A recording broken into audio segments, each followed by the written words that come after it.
లేకపోతే సమాజంలో నేను ఘనత నిమిత్తమైన పాత్రగా బ్రతకాలి.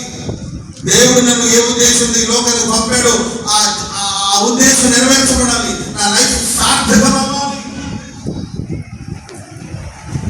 అనుకోకుండా మీరు ఈ లోకానికి వచ్చారని నేను నమ్మనండి. నేను అనుకుంటున్నాను ఏదో ఒక ఉద్దేశంతో ప్రభు మనల్ని ఈ లోకానికి పంపించాడు. అసలు ఎందుకు నన్ను దేవుడు ఈ లోకానికి పంపించాడు? ఎందుకో మీ తల్లిదండ్రుల గర్భంలోనే నేను ఉదయించవలసి వచ్చింది? నా పుట్టకానికి రహస్యం ఏంటి?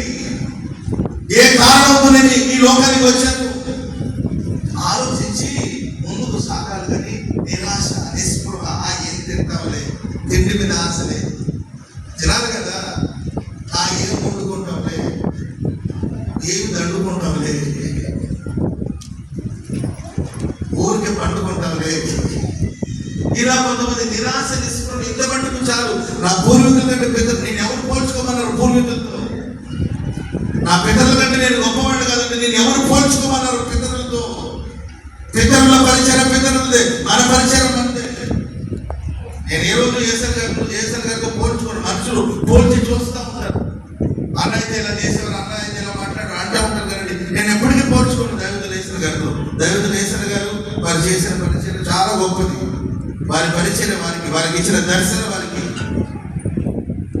నేను ఏసర్ గారు మారాలని ఎప్పుడు అనుకున్నాను, ఎప్పటికీ మారలేను. ఎందుకంటే వారికి ఇచ్చిన దర్శనం ఏంటండి, వారికి ఇచ్చిన ప్రత్యక్షతను బట్టి వాళ్ళ సేవ చేస్తారు. నా చిన్న జీవితం నాకు ఇచ్చిన ఈ పరుగును బట్టి నేను పరిగెత్తాను. స్తోత్రం చెప్పడం. Usain Bolt